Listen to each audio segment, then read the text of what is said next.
So this is Mitch Mailer from CravingHealthyLife.com in beautiful British Columbia in our backyard. And I have Dr. Miranda Wiley. She is going to be giving you some key tips on helping balance your life. First step, there's 5 simple steps to think about daily for maintaining balance in this busy lifestyle that so many of us are attracted to. The first one is to make sure you get regular and adequate sleep. A regular bedtime, a regular wake-up time, sleep in a room that's very dark, blackout curtains, curtains and blinds, whatever tools you need to make that as dark as possible, even an eye patch. Earplugs if necessary. We want the room to be quiet, white noise machine, but really making sure that you get regular, adequate sleep. The adrenal glands really love routine. We think back before electricity came, we went to bed at night when it got dark because fuel was expensive, kerosene, tallow, whatever we were burning as candle wax was expensive. So we'd go to bed when it got dark, we'd wake up when it got light, and we let the rhythm of the planet govern our sleep cycles. Now that we have electricity, we don't need to do that as much. We can push through, go to bed when we choose, play video games at 3 a.m., watch a movie, travel around the world. So it's really important when trying to maintain that balance and that point of strength from which to grow and develop your life, to be diligent in setting a regular bedtime within, say, an hour, a regular wake-up time, even on weekends, again, within about an hour would be ideal, and going for quality of rest while you're actually in bed. Is there any benefits of someone going to bed earlier than later? It's the hours before midnight that count the most. So, we're talking about a really temperate time zone here, a really temperate climate. So if we can go to bed when it gets dark, in the summer that's 9, 10, 11 p.m., you'll get more benefit from getting those hours in before midnight and waking up when the sun rises throughout the year. So in the winter, we need to get a lot more sleep. No one's getting their full, very few people are getting their full 10 hours of sleep a night in the winter, or 11 hours when it's dark. In summer, we generally need less sleep, but the earlier to bed, earlier to rise is a very true expression that will lead to health, wealth, and wisdom. Great. Another thing that's very important is a whole foods diet. Again, if I don't know where to go with a person, or I'm trying to come up with a logical way of thinking about the world, I flash back a couple hundred years when there was less human intervention, less of the modern luxuries like electricity and food preparation and food coming in bags and boxes and tweaked in laboratories before we got it.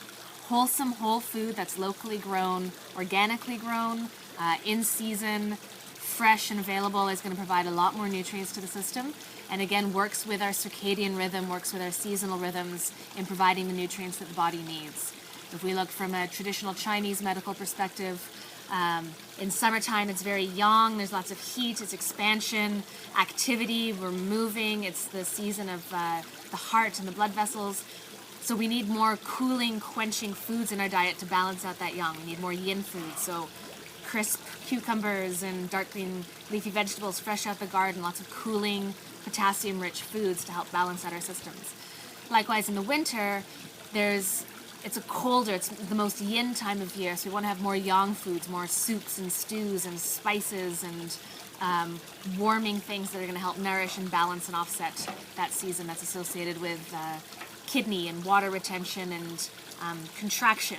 So we want to balance those out with our food, so sticking with what's local and available is a fantastic rule of thumb when you don't know what else to do. Get your mind out of it so much and just get back to nature. What did my great-great-great-grandparents do? How did they live? And try to follow that pattern. You can't go too far wrong.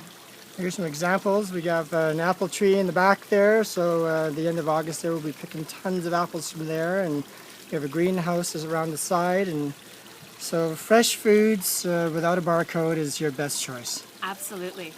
And minimally processed. You don't need to do much to a vegetable to make it tasty. You can have it fresh, you can throw it on a barbecue for a second and a little bit of olive oil and some salt and pepper. Super easy and tasty. Keep it nice and simple.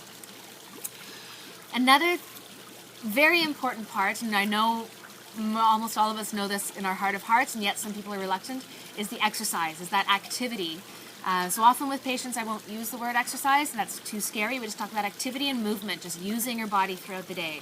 How many chores can you group together within, say, a kilometer radius, and then if you need to drive there, you drive there, but then you walk and do the rest of your chores. You maximize your time on 2 feet. Those people who are addicted to a particular television show, I have them use their commercial breaks. Take that 3-minute break and do some sit-ups. Take that 3-minute break and do some jumping jacks, but don't sit there for hour upon hour. Get up, use your body, play with your kids. Go, if you don't have a pet, go to the local SPCA and see if you can walk one of their dogs for them. There's ways of getting out there and enjoying life and being outside in the fresh air, which is very important. Especially when the weather's like this, you definitely want to get weather's out like there this. enjoying it.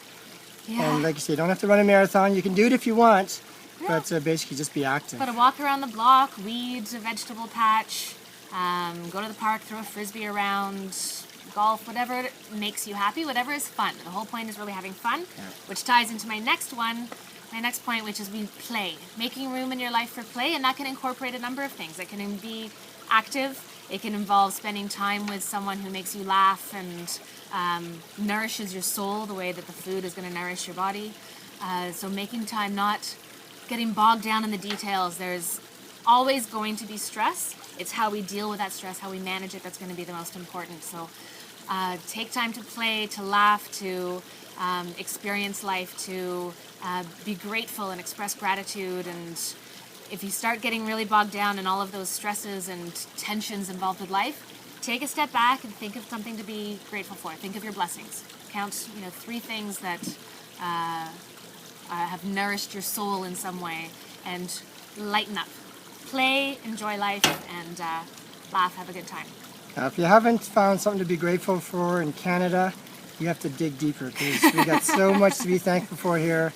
It's overbearing. Turn around, throw a dart, it'll land on something Exactly. to be grateful for. Yeah. There was a great email forward I got a few years ago, which turned everything negative into a blessing. Being grateful for laundry because it means that you have clothes to wear. Being grateful for having to do dishes because it means that you just had a meal and you've got food. Being grateful for being so busy sometimes. It means I've got so many friends that I need to see and so much work that's available and patients that I can deal with that it's, how can I fit them all in? But being grateful for those experiences, and it's how you look at it rather than the event itself that's so important. Perfect. And tying all that in, with the exercise, with the play, get outside, breathe fresh air. There's a lot of concern about pollutants in the air, so definitely on a main road, on a highway isn't going to be the freshest air. But there's toxins inside buildings as well, with carpets, off-gassing, and plants. You're still going to, or paints. You get a lot of benefits, more negative ions, more that's going to support the system by being outside in the fresh air, and breathe deeply. We tend to breathe very shallowly when we're stressed out. It's a survival mechanism, so we want to get down. Again, everything starts weighing you down and the stresses are starting to feel a little bit too heavy. Take a few minutes away and breathe into your belly. Those nice, deep, noisy Ujjayi yoga breaths that are going to help expand the diaphragm and oxygenate the system will clear your mind and help you get on with the day. When we breathe really shallowly, it's very quiet. It's a way of hiding from predators, so that the bear can't find you, that tiger won't find you. It's a protection mechanism. So snapping out of that, I don't need to be distressed. I can breathe deeply, and that will make you more productive and help you get through whatever that stressor may be in your day. And take every day one at a time and enjoy the process. Well, there you have it. Thanks for those great tips, Dr. Miranda Wiley. And we will see you next time on cravinghealthylife.com. Okay, thanks for having me.